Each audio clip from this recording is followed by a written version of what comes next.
Hi Aries! Kamusta? Welcome back to Pinay Angel Tarot. This is your June kapalaran para sa mga Aries. General love and career reading. Tingnan natin ang mga messages na meant to be para malaman mo ngayon. And syempre, may mga messages din connected sa career and finances nyo. Tingnan natin kung anong cards ang lalabas. Kumusta kayo guys? Comment present para alam ko nanonood kayo. It's been a while since the last Aries reading. Ayan, pero babawi ako sa inyo today. Excited. Ayan, alamin natin kung ano ba tong mga kailangan mong marinig na mga mensahe. Nasabi ko na yon, inulit ko lang. So, kamusta kayo guys? Kuha ko din kayo ng crystal card. Anong crystals ang kailangan ni Aries or bagay ngayon para kay Aries? At tingnan natin ang moon card mo. So, kung mag-resonate at kailangan nyo ng gabay, pwede kayong mag-book ng private reading. Message lang kayo sa Facebook page ko, Pinay Angel Tarot, or sa Viber or sa WhatsApp para mas mabilis. Nasa description box po yung contact details ko. So, tingnan na natin. Ang moon card na nakuha mo, the end of a tough cycle approaches full moon in Capricorn. Wow! I love this, guys. By the way, full moon po ngayon as of the recording of this video. Actually, kagabi talaga yung full moon. Pero hanggang ngayon, malaki pa rin ang moon. So, it's a good time to manifest. I feel like sobrang busy ka ngayon. Merong magtatapos na cycle na sobrang nagpahirap sa'yo. Kaya, wag nang mag-alala. Ayan, medyo na-ease yung burden mo dito sa energy na to. Ayan, congrats. Ang crystal card na nakuha mo, hulaan ko, ametrine to.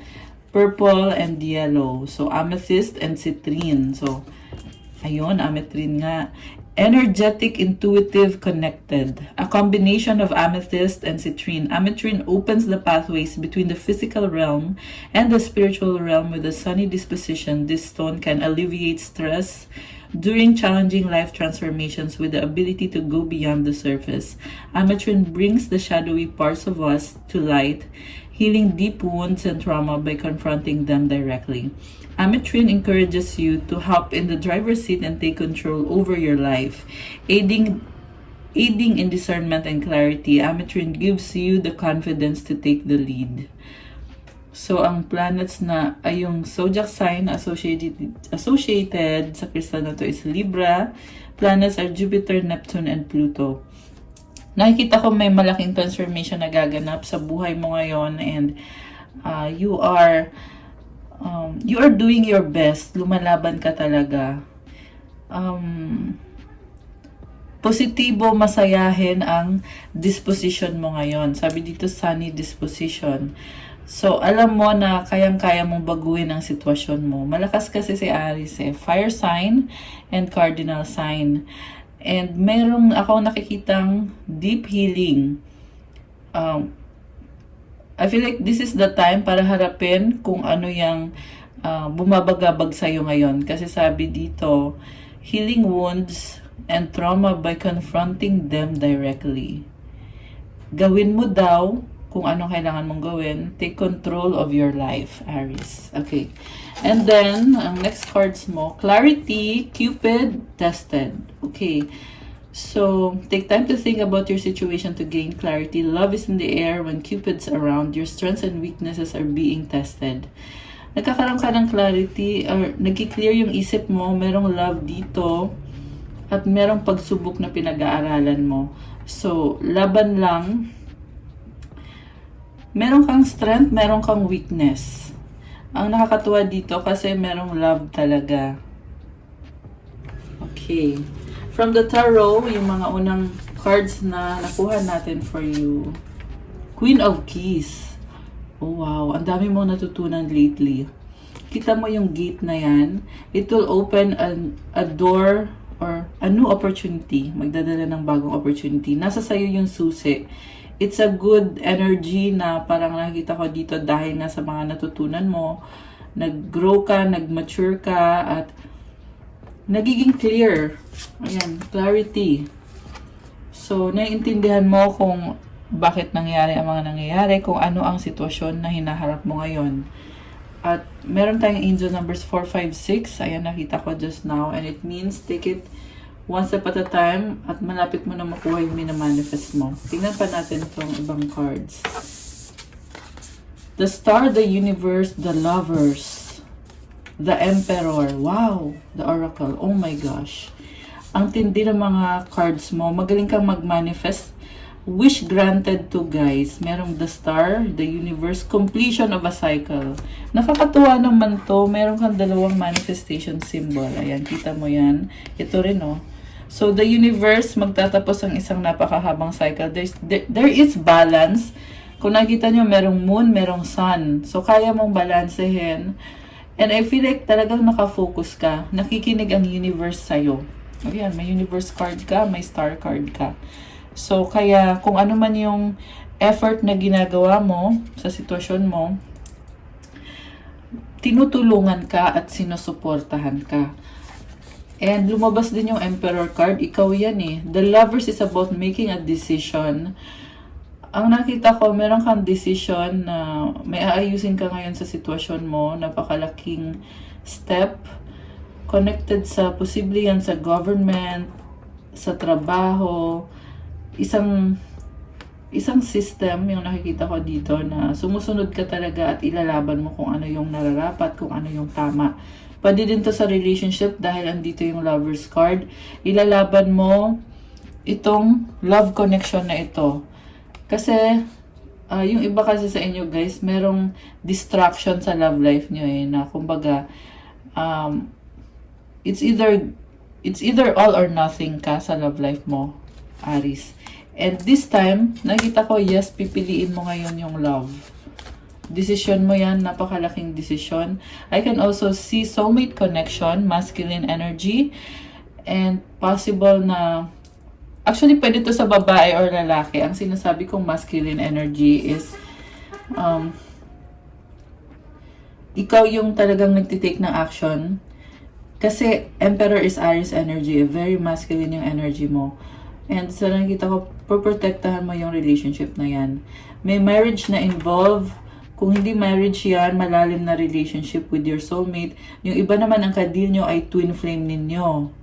Ayan, kung familiar kayo sa traditional na tarot deck, yung image kasi sa The Lover's card is makikita mo yung masculine and feminine, di ba? So, dito, ikaw yung masculine. Talagang naa-attract mo yung soulmate mo, yung twin mo. Twin or soulmate, or someone na malalim ang connection ninyo. Makukuha mo ngayon yung taong yan, naa-attract mo siya. Ayan, gawin mo lang kasi sinusuportahan ka ng universe. Nakakatuwa yung reading mo ngayon, sobra. Hindi madali actually to sa'yo kasi may malaking lesson learned ka eh. Queen of Keys yung overall card mo. Pero, yeah, wish granted. Ayan, congrats. How nice. Okay. So, ngayon gagamitin ko itong tarot deck na to. Kasi, tingnan natin yung nasa recent past, current energies, and yung nasa near future. So, ready ko lang yung cards nyo, guys. Huwag po kalimutan, i-click yung like. Kung bago kayo, welcome sa channel na to. And, thank you for subscribing and supporting. Thank you so much, Aries. Okay, gustong lumabas nitong card na to. So, ilabas natin siya.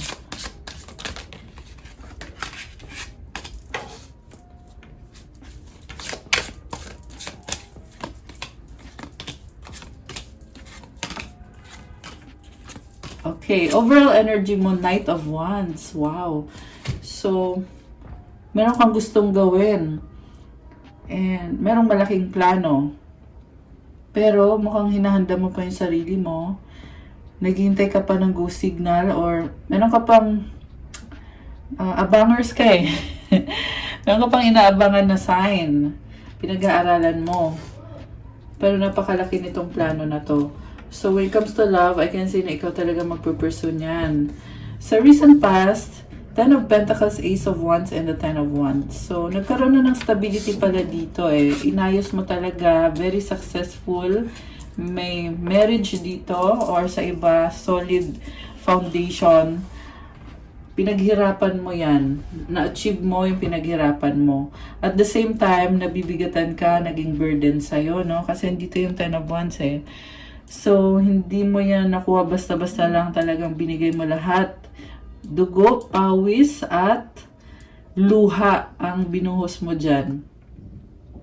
Something na gusto ng puso mo, desire mo talaga.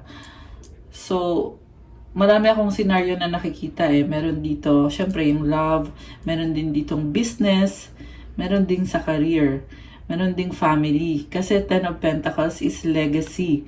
So, posible yan, you are building your family, or building your business, or your empire. Okay. Sa current energies mo, the Hangman, 9 of Cups, and the Oracle, the Hierophant pala. So, the Hanged Woman.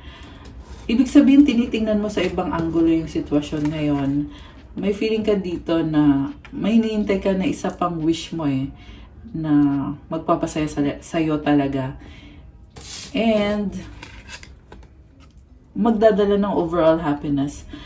Kontento ka sa buhay mo ngayon, at ang lalim ng connection na to guys, wala akong masabi.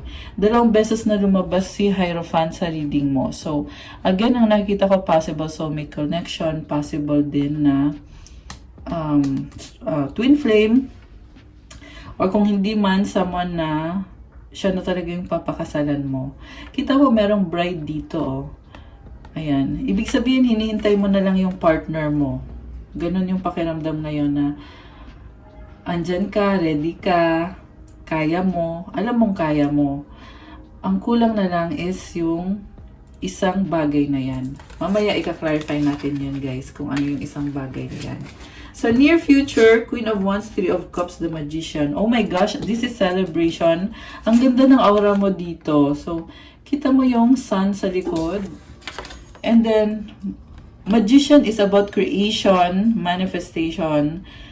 So, maraming tao sa paligid mo, merong celebration, nagsasaya, at possible na pinag-aaral mo bawat isa kasi gusto mo i-manipulate yung situation. Gusto mong alam mo kung ano yung nangyayari, naiintindihan mo.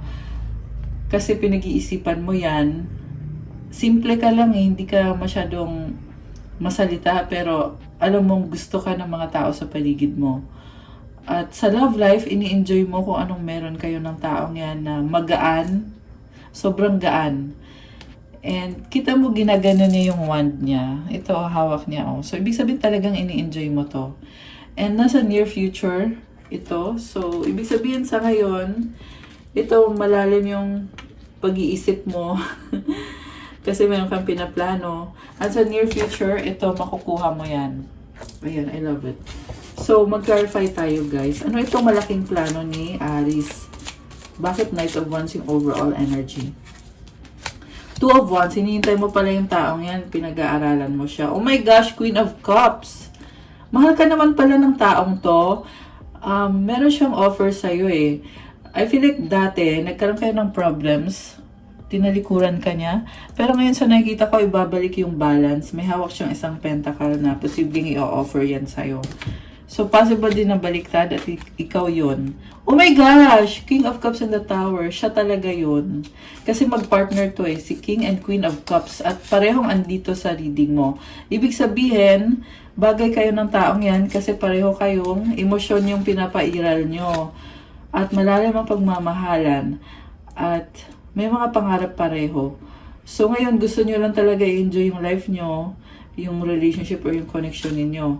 Andito rin yung Tower, so ibig sabihin, parang bago lahat sa inyo. Parang fresh lahat. Ang nakita ko dito, possible na nag-reconcile kayo. Kasi nga na-mention ko kanina na parang dati, nagkaroon kayo ng misunderstanding or pag-aaway. Yung iba nga naghiwalay eh. Pero ngayon, nakikita ko ready na kayo na mag-reconcile ulit, hindi magiging madali ang lahat, may Tower moment. Ibig sabihin, you will step out of your comfort zone para talagang once and for all, magkaroon kayo ng connection na magiging komportable kayo pareho sa isa't isa. And kayang-kaya kasi pareho kayong, ayan no, parehong may hawak na cups, which is, symbolizes intuition, emotions, dreams, happiness. Okay. So, tingnan natin ngayon. Oh, wow. Emperor at the bottom of the deck. Ikaw to. You are in your power. Grabe. Wala kang masabi. Nakakatawa. So, yeah. Twice na din lumabas yung Emperor card. Ayan. Ngayon, ano tong hinihintay ni Aries na wish? Strength. Okay. Kasi, process kasi to nagpapaka-strong ka. Inner strength. Ayan, merong infinity symbol. So, laban lang kahit yung isip mo napapa-overthink ka kasi hanging. The moon. Gusto mo mag-isa dito, tahimik ka lang eh.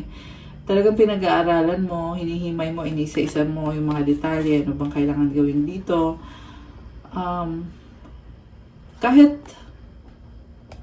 Kahit ganyan ka, pero makukuha mo yan. Kasi meron ka nitong strength.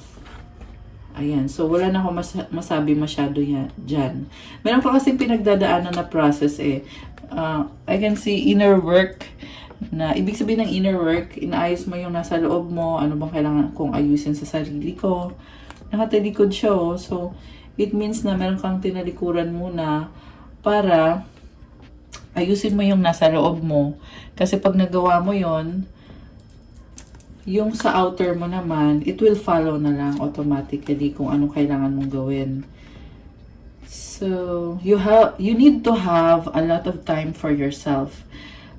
Siguro ang ma-advise ko lang siguro dito, don't be so hard on yourself. Kasi nga, kita mo siya para siyang umiiyak, di ba? Sa totoo lang, okay ka naman eh, komportable naman yung buhay. Hindi lang talaga maalis sa isip mo kasi nga, hanging pa. Ayan, so you need to take action. And along the way, be more optimistic. Which is actually optimistic ka naman. Meron ka nga kanina, Amethyst na card eh. So, yung iba guys, ito yung kailangan nyo. O, kaya to lumabas tong crystal na to. So, let me know kung sa mga crystals kasi, marami at iba-ibang crystals. Meron ako niyan kasi marami nagre-request sa akin na mag-sell ng crystals. Kaya, ayan, you can check out my Instagram kung wala pa kayo ng crystals. Kasi lahat ng crystals kapag galing sa akin, hindi lang siya crystal lang, but meron na yung special mantras and prayers na talagang ma-enhance pa yung energy at makaka-attract pa ng more blessings sa'yo. So, ayun, healing ang kailangan mo ngayon. Meron naman lumabas dito na positivity, sunny disposition. Merong stress. Ayan, pero yung stress na yan, matatanggal yan. Okay?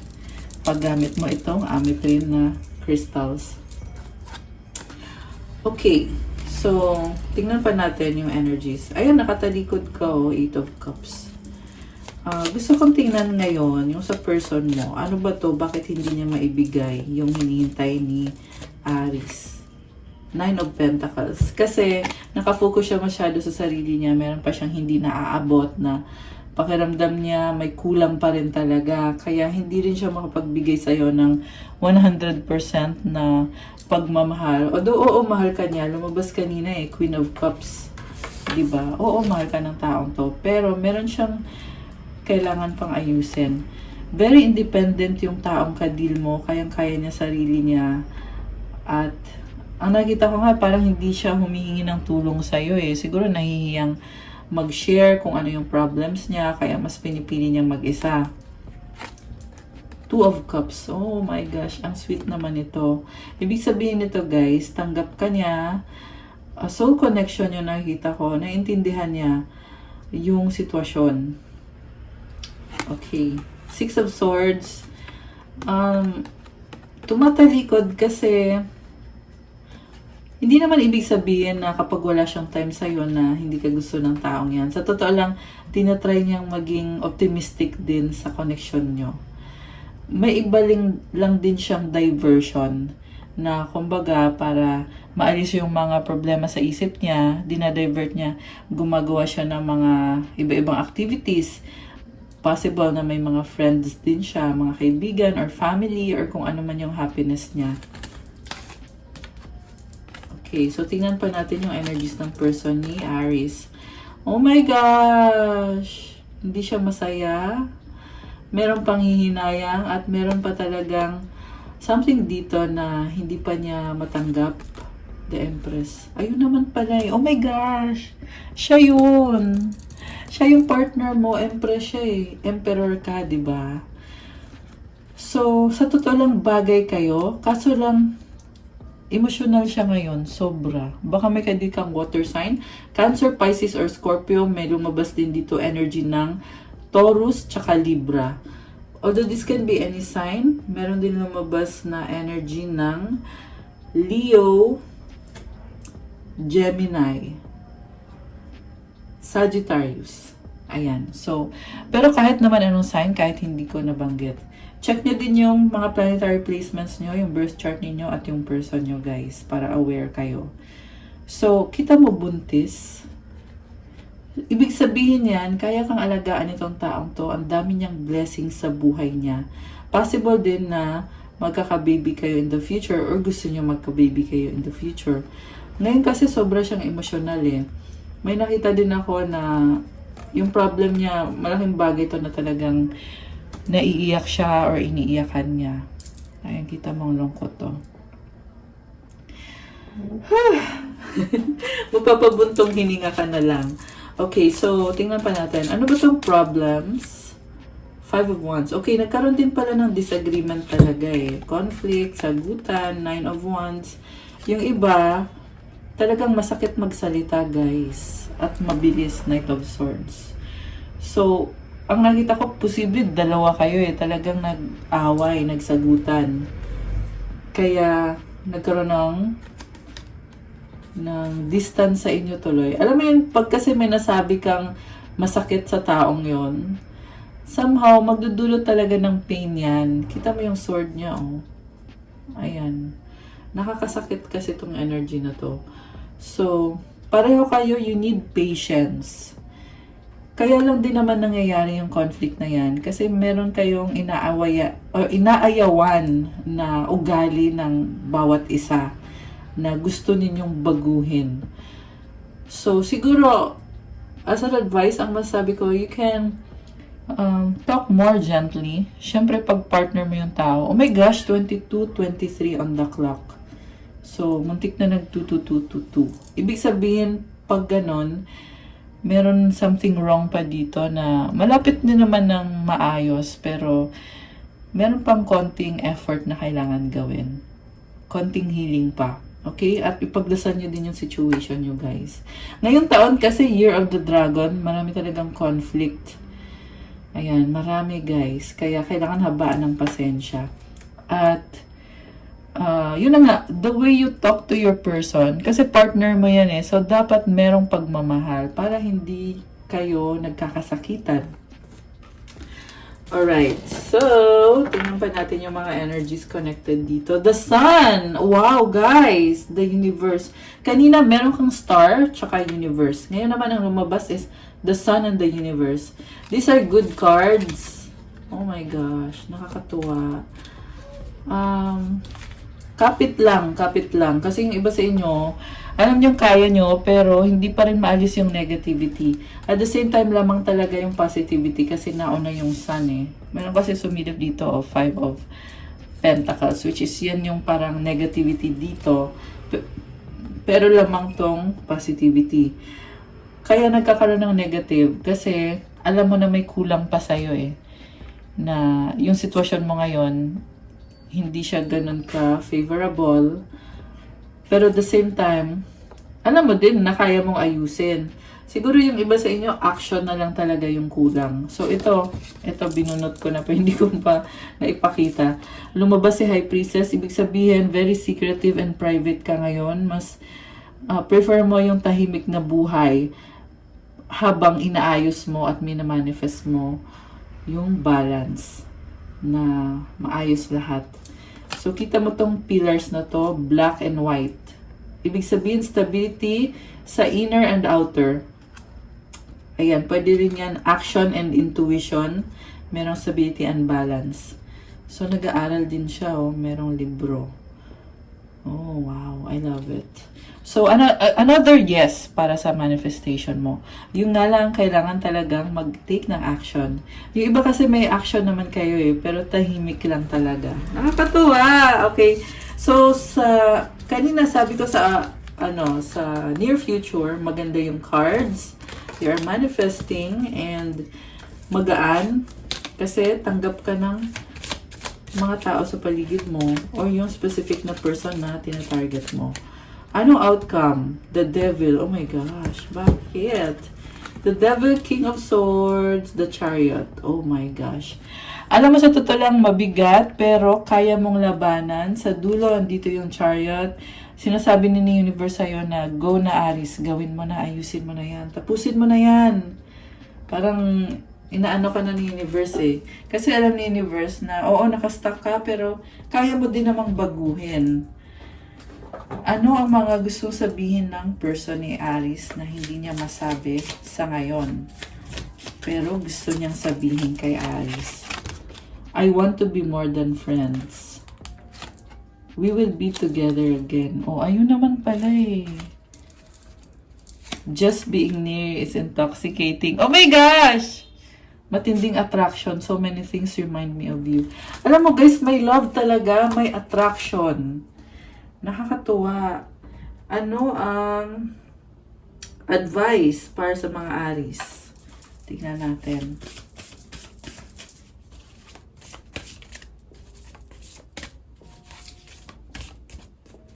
Okay.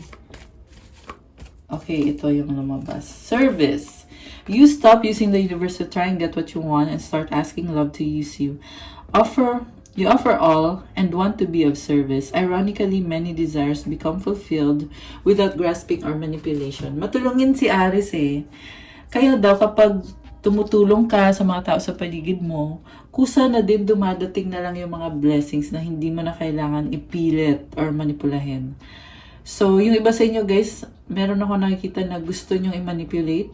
Pero ang sabi dito, let it go, surrender. Hayaan mo daw na ang love ang gumamit sa'yo. I-offer mo daw lahat ng service na ginagawa mo, lahat ng effort na ginagawa mo. I-offer mo na yan. Kumbaga, huwag kang mag-expect ng kapalit. Kasi pag in-offer mo yan, magugulat ka na lang kasi kusa na lang dadating yung blessings. Maaring hindi yan yung hinihiling mo, pero yan yung nararapat para sa'yo. At galing yan kay universe, regalo yan para sa'yo. Ayan. Okay guys, that's what I have for you, Aries, para sa yung June kapalaran. Sobrang nakakatawa. Thank you so much for watching. Please like the video. And ang ganda kasi merong cycle na magtatapos para sa'yo. So you can start again. I-claim mo na yan, Aries. So, comment nyo guys kung nagustuhan nyo ba, kung nag-resonate ba, or kung ilang % nag-resonate ang reading natin. Kung kailangan nyo ng gabay, kung nag-resonate to at kailangan nyo ng more information, you can book a private reading with me. Just message me sa Facebook page ko, Pinay Angel Tarot. Nakalink po sa baba, or sa Viber or sa WhatsApp para mas mabilis. Nasa description box po yung mga details. Tingnan nyo na lang dyan. And for those na gustong mag-start ng crystal journey nyo, marami pong crystals na iba-iba. Lahat po ay napaka-strong dahil sa mga mantras at mga special prayers na nilalagay natin dyan.